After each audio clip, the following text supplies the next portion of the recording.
जय श्री राम दोस्तों मणिपुर का तामेंगलोंग इलाका जो घने जंगलों और ऊंचे पहाड़ों से घिरा हुआ एक बेहद शांत इलाका। दिन में यहाँ की हवा साफ और ठंडी लगती है, लेकिन जैसे ही सूरज डूबता है ये जगह अजीब सी खामोशी से भर जाती है।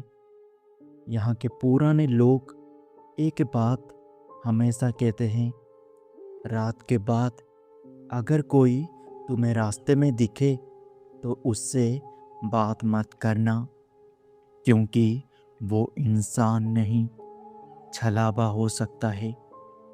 और आज की इस कहानी का मुख्य किरदार है राहुल।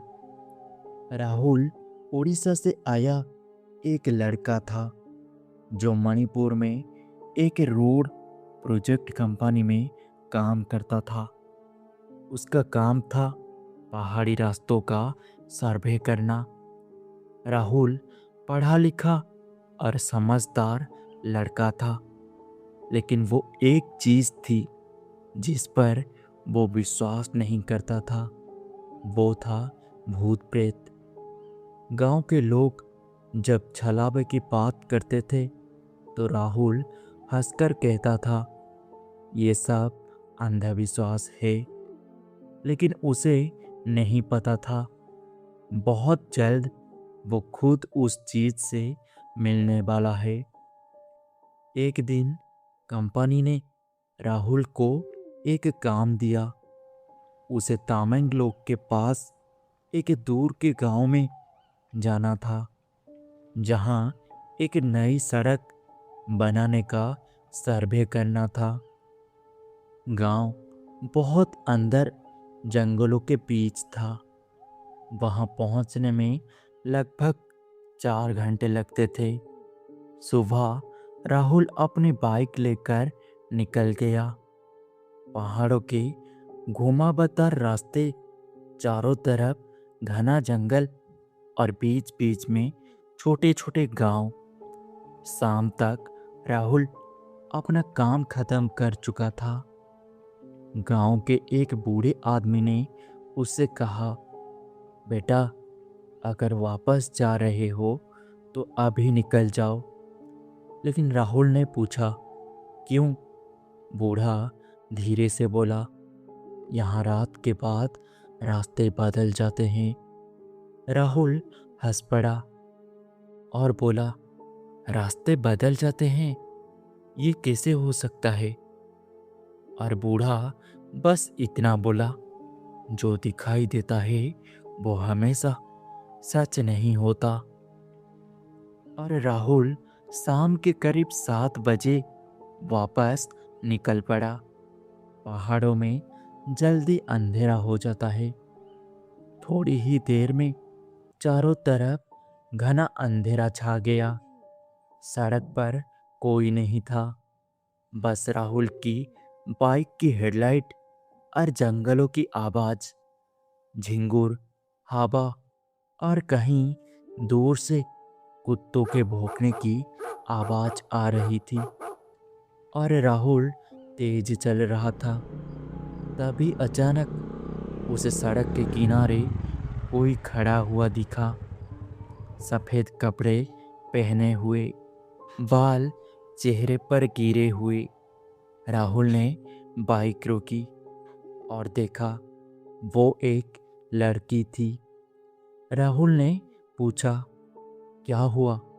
लड़की ने धीरे से कहा, भैया, मेरा गांव आगे है, क्या आप मुझे छोड़ देंगे? राहुल ने सोचा, शायद कोई गांव की लड़की होगी। उसने कहा, बैठ जाओ। लड़की चुपचाप बैठ गई। कुछ मिनट तक दोनों चुप रहे। फिर राहुल ने पूछा, तुम्हारा नाम क्या है? लड़की ने धीरे से कहा, माया। राहुल को उसकी आवाज़ बहुत अजीब लगी, जैसे वो बहुत दूर से आ रही हो। कुछ देर बाद राहुल ने बाइक के शीशे में पीछे देखा। लड़की का चेहरा साफ नहीं दिखाई दे रहा था, बस उसके बाल हवा में उड़ रहे थे। राहुल ने पूछा, तुम्हारा गांव कितनी दूर है? माया बोली, बस थोड़ी आगे। लेकिन राहुल को अजीब लग रहा था, क्योंकि वो लगभग 20 मिनट से चल रहा था और सड़क वही की वही लग रही थी। और अचानक राहुल की बाइक अपने आप बंद हो गई। चारों तरफ सन्नाटा। राहुल ने बाइक स्टार्ट करने की कोशिश की, लेकिन बाइक स्टार्ट नहीं हुई। तभी उसे महसूस हुआ पीछे बैठी लड़की धीरे धीरे हंस रही है। जब राहुल ने धीरे से पीछे मुड़कर देखा तो उसकी रीढ़ में ठंड दौड़ गई, क्योंकि उस लड़की के पैर उल्टे थे। राहुल तुरंत बाइक से कूद गया।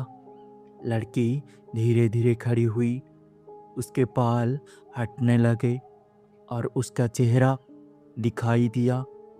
आंखें पूरी काली, चेहरे पर अजीब सी मुस्कान, और वो बोली, तुमने मुझे रास्ता दिया, अब तुम मेरे साथ चलोगे।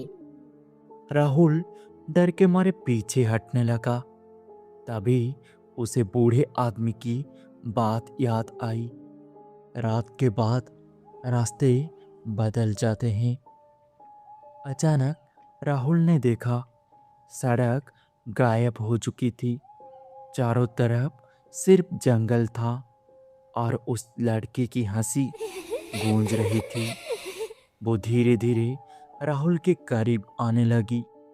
हर कदम के साथ उसकी आवाज बदल रही थी।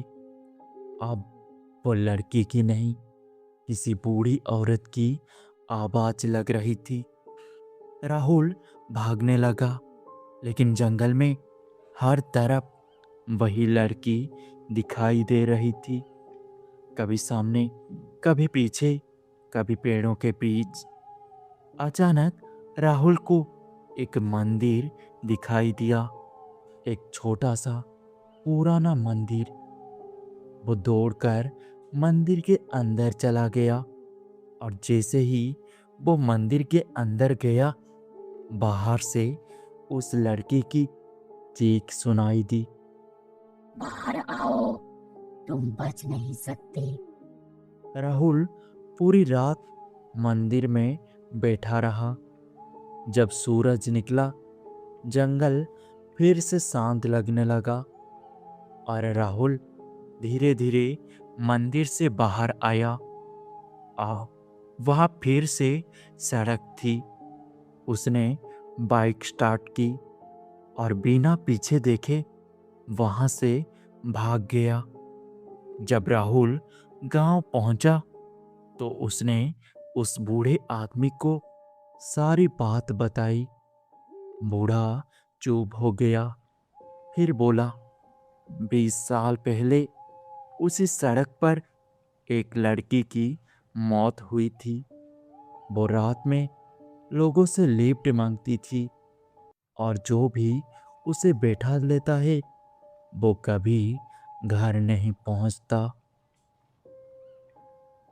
आज भी मणिपुर की उन पहाड़ियों में अगर आप रात में सफ़र कर रहे हो और सड़क के किनारे कोई लड़की खड़ी दिखे जो धीरे से कहे, भैया मुझे घर छोड़ दोगे, तो बाइक मत रोकना, क्योंकि हो सकता है वो इंसान नहीं, मणिपुर का छलावा हो।